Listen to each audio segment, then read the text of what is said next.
तो दोस्तों आज हम कवर करने वाले हैं एक बहुत ही इम्पोर्टेंट टॉपिक जिसका नाम है टू द कुकू, जिसे लिखा है विलियम वर्ड्सवर्थ ने। ये special English class 10th NCERT का चैप्टर 4 है।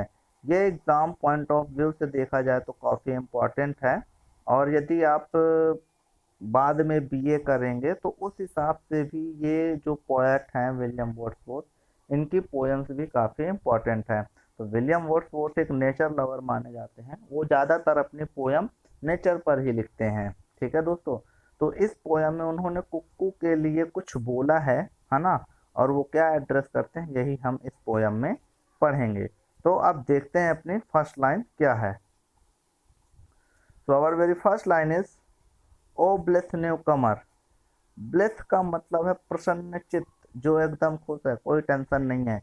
न्यू कमर मतलब नव आगंतुक, कोई नया व्यक्ति आने वाला। ठीक है, ये एक्सक्लेमेशन मार्क है, ये ध्यान दीजिएगा। तो यहाँ पे विलियम वर्ड्सवर्थ कुकू के लिए बोलते हैं, अरे प्रसन्न चित्त नए आगंतुक, आई हैव हर्ड, मैंने सुना है तुम्हारी आवाज को, और तुम एकदम प्रसन्न चित्त नव नव आगंतुक हो। फिर आगे क्या बोलते हैं, I hear the and rejoice, मैं तुम्हें सुनता हूँ। हियर मतलब क्या होता है, सुनना, और दी मतलब होता है यू। ठीक है, ये ओल्ड इंग्लिश में या सिर्फ पोयम में ही यूज किया जाता है। ठीक है, जिसे हम तू भी कह सकते हैं। तो विलियम वर्ड्सवर्थ कहते हैं, मैंने तुझे सुना है। ठीक है, तुम्हारी आवाज को मैंने सुना है, और मैं उस आवाज को सुनकर बहुत ही प्रसन्न हूँ। रिजॉइस मतलब क्या है, हैप्पी होना, बहुत ही प्रसन्न हूँ। ओ कुक्कू, यहाँ पे फिर वो उन्हें एड्रेस कर रहे हैं, विलियम वर्ड्सवर्थ कुक्कू को। कहते हैं, अरे कुक्कू, अरे कोयल, शैल आई कॉल दी बर्ड, क्या मैं तुझे एक चिड़िया बुलाऊं। ठीक है, दी मतलब क्या होगा, तुझे। क्या मैं तुझे एक चिड़िया बुलाऊं, और बट अ वंडरिंग वॉइस, या फिर मैं तुझे एक वंडरिंग वॉइस बुलाऊं। वंडरिंग वॉइस मतलब इधर उधर घूमने वाली एक आवाज, या फिर मैं तुम्हें इधर से उधर भ्रमण करने वाली एक आवाज बनाऊं। तो इन चारों लाइंस का मतलब मैं एक बार में फिर से बता देता हूँ। वो क्या कह रहे हैं विलियम वुड्स, कि हे नए आगंतुक पक्षी, मैंने सुना है तुम्हारी आवाज को, और जब मैं तुम्हारी आवाज को सुनता हूँ तो मुझे बहुत ही प्रसन्नता होती है। और वो कहते हैं, अरे कोयल, क्या तू एक पक्षी है, या फिर इधर से उधर घूमने वाली सिर्फ एक आवाज है, ऐसा वो कहते हैं। नेक्स्ट स्टेंजा में देखते हैं, while I am lying on the grass, thy two folds out I hear. तो इन दो लाइन का मतलब क्या है, यहाँ पे विलियम वर्ड्सवर्थ क्या है, एक सिचुएशन में है।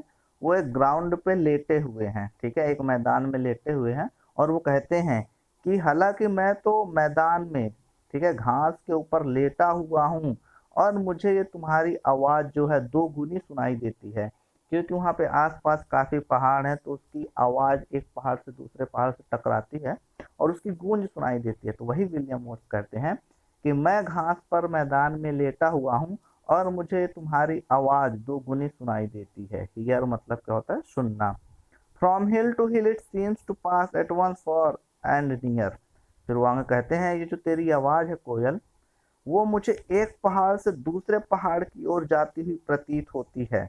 मुझे ऐसा लगता है कि तुम्हारी आवाज एक पहाड़ से दूसरे पहाड़ की ओर जा रही है, और मुझे ऐसा भी लगता है कि कभी ये बहुत नजदीक है, और कभी ये बहुत दूर है। हिल मतलब क्या होता है, पहाड़। सीम मतलब होता है प्रतीत होना या लगना।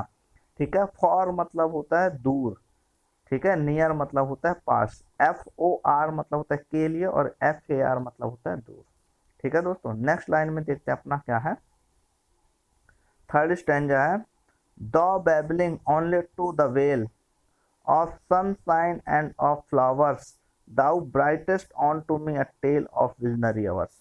तो यहाँ पे विलियम वर्ड्सवर्थ इनका क्या मतलब कहते हैं, वो कहते हैं, हालांकि तुम सिर्फ इन फूलों और सनशाइन मतलब धूप की किरणों वाली घाटियों से ही बात करती हो, उनसे ही गपशप करती हो।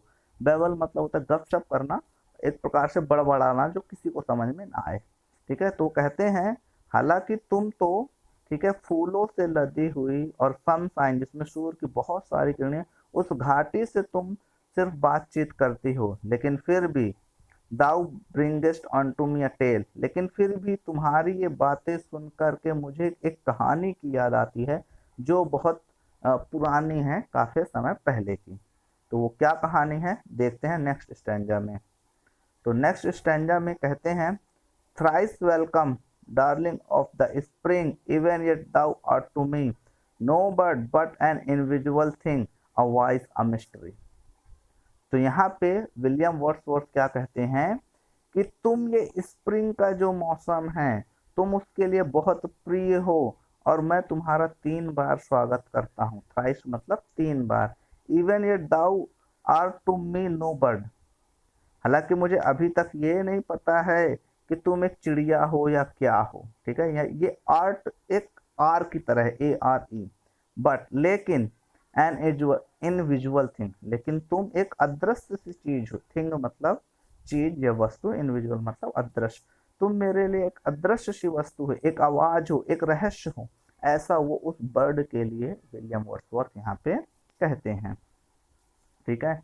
नेक्स्ट देखते हैं दोस्तों, वो कहते हैं, वो कौन सी कहानी, ये है, the same whom in my school boy days I listen to that cry which made me look 1,000 ways in bush and trees and sky.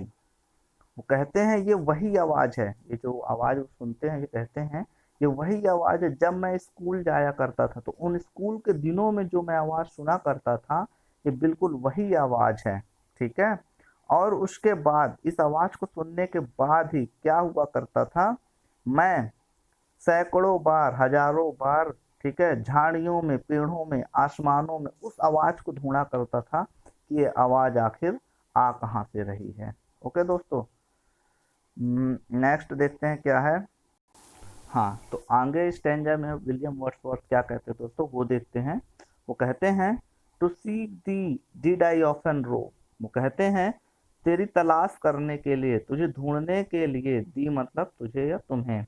तो कहते हैं तुझे ढूंढने के लिए या तुम्हें तलाश करने के लिए अक्सर मैं घूमा फिरा करता था इधर से उधर। रो मतलब होता है घूमना, ठीक है, और ऑफन मतलब होता है अक्सर। Through woods and on the green, मैं अक्सर